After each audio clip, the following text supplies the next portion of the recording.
रेनू जी। गुरुदेव राधे राधे, आपके चरणों में कोटि कोटि प्रणाम। महाराज जी, आपकी कृपा से हमें राधा नाम मिला। राधा नाम ने जीवन में खुशियां भर दी। ये माता पिता होने के थोड़ा नाते थोड़ा रुकना, फिर आगे प्रश्न। किसका प्रश्न है? हाँ, खुशियों को केवल राधा नाम की कृपा मत समझ लेना, क्योंकि दिन है तो रात्रि आती ही है, और रात्रि है तो दिन आता ही है। ऐसे सुख और दुख ये प्रारब्ध के अधीन है। नाम जापक सुख और दुख को समान भाव से सहता हुआ अध्यात्म की दिव्यता की ऊंचाई पर पहुंचता है। अगर आपने भगवान की कृपा या राधा नाम का फल मानी हुई अनुकूलता, की हुई कामना की पूर्ति, तो फिर जब प्रतिकूल विधान होगा तो तुम्हारी श्रद्धा हट जाएगी, तुम्हारी आस्तिकता की नींव हिल जाएगी कि अब शायद राधा नाम का वो प्रभाव नहीं पड़ रहा है। इसलिए हम प्रार्थना करते हैं कि अनुकूलता, कामना की पूर्ति हो सकती है। सुख और दुख पूर्व से निर्धारित हैं, समय समय पर वो प्रकाशित होते रहेंगे, चाहे आप दुरात्मा हो और चाहे महात्मा हो। इस शरीर को बनाने के समय पहले दो विभाग करके डाल दिए गए। इतने वर्ष में घटना घटेगी, ये दुख मिलेगा। इतने वर्ष में इतने समय तक ऐसी परिस्थिति उच्च कोटि की बन जाएगी कि आपको सुख मिलेगा। ऐसे व्यक्ति मिल जाएंगे, ऐसी वस्तु मिल जाएगी, ऐसा भाव बन जाएगा। ये दुख और सुख हमारे भजन का फल नहीं है। भजन का फल है दुख और सुख में समान भाव रखते हुए भगवान के मार्ग में चलना। इसलिए हम पहले आपसे प्रार्थना करते हैं कि कभी ऐसी दुखद या विपत्ति की परिस्थिति आवे तो तुम्हारा नाम प्रेम कम नहीं होना चाहिए, तुम्हारा भगवद आश्रय कम नहीं होना चाहिए। बड़े बड़े महापुरुषों के चरित्र पढ़कर देख लीजिए, दुख विपत्ति, प्रतिकूलता, अनुकूलता, सुख संपत्ति, दोनों में भगवान की दुलार और कृपा को देखते रहे। अगर हम केवल अनुकूलता में और कामना की पूर्ति में ही अपने भजन का फल मानेंगे या भजन की सिद्धि मानेंगे तो धोखा हो जाएगा, क्योंकि सब दिन होत न एक समान, एक जैसा सब नहीं रहता। भगवान भी यहां उतार लिए हैं तो देखो, अयोध्या से बारात सज के जाती है, उधर भगवान धनुष भंग करते हैं, त्रिभुवन में विजय मिलती है। महाराज विदेह राज ज्ञानियों के गुरु जनक जी भगवान का चरण प्रक्षालन करके जानकी जी का पाणी ग्रहण संस्कार करवाते। ऐसा अद्भुत सुख। फिर चक्रवर्ती सम्राट के महल में अद्भुत उत्सव। इसी उत्सव में भावना बनती कि वो राजपद दे दिया जाए प्रभु को। शाम के ये निर्णय करते हैं सुमंत्र जी से मिल करके कि मेरा राम अब योग्य हो गया है, अब मैं इसे, जो अभी तक युवराज भाव में, अब चक्रवर्ती सम्राट पद के लिए यही है। ये बात फैलती है, मंथरा की बुद्धि बदलती है, कैकेयी जी के हृदय में दो वरदान की इच्छा होती है, 14 वर्ष का वनवास।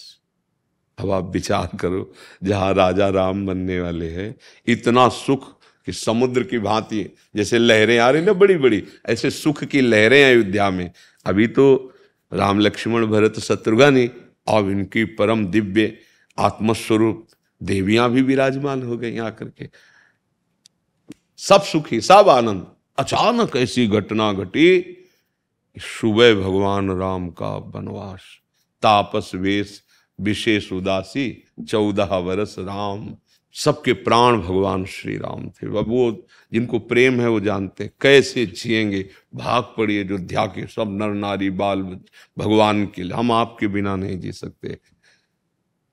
सिया राम लखन जी मानो प्राण निकल गए। भगवान रात्रि में कि इनको दुख पड़ेगा, छुप के ऐसे रथ चलवाए कि कोई जान ही नहीं पाया चिन्ह।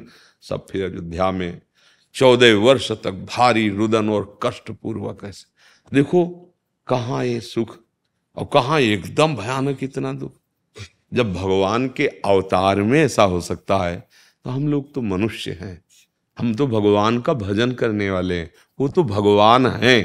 तो इस लोक का क्रम ऐसा है कि कभी बहुत बड़ा सुख तो कभी बड़ा भयानक दुख, लेकिन नाम जापक दुख और सुख में समान रहता है। जैसे हमारे भगवान राज तिलक होना है और मिल गया 14 वर्ष का वनवास, तो भगवान वैसे ही प्रसन्न थे, उदास नहीं हुए।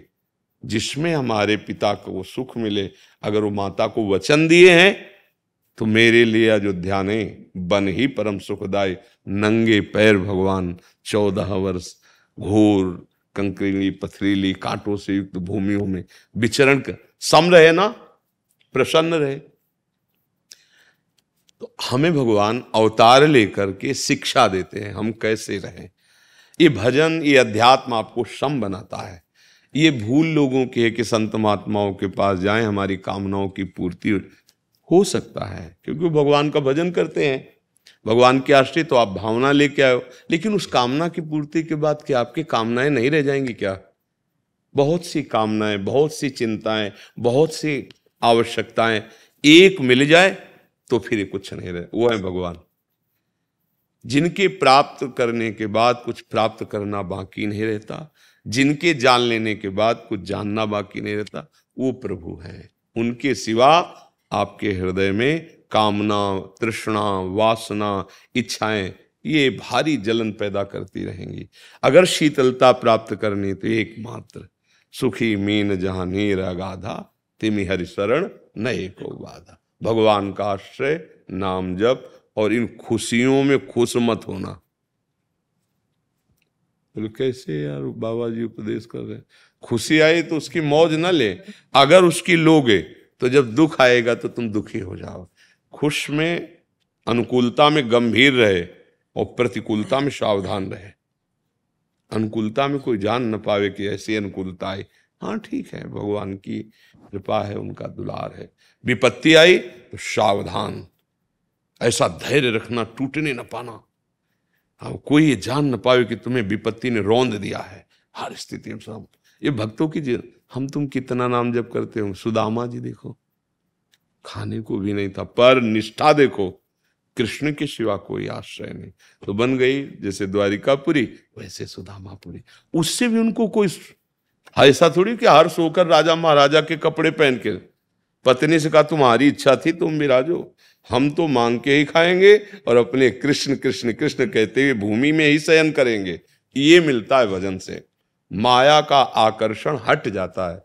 हम माया के चाहे हुए पदार्थों के मिल जाने पर भगवान की कृपा मनाते हैं, और वो नाशवान है, जानते नहीं, जब नष्ट हो जाते हैं तो लगता है कि अब भगवान की कृपा कम हो गई। नहीं लगे, जैसे किसी का जवान बेटा 20 वर्ष के लिए आया है, उसकी आयु ही इतनी है, वो खूब भजन दान पुण्य कर रहा, अकेला लड़का है, और 20 वर्ष में चला जाएगा, क्योंकि सरकारी आदमी है, इतने के लिए भेजा गया था। अब आपको, अगर आप सुलझा हुआ व्यक्तित्व नहीं तो आपकी श्रद्धा खत्म हो जाएगी। यार जब भजन करते हैं, इतनी सेवा करते हैं, और एक था उसको भी भगवान ने, अब पूरा चिंतन खत्म हो गया, पूरा जीवन मतलब बर्बाद हो गया। अगर भजन ना हुआ तो बर्बाद हो जाएगा।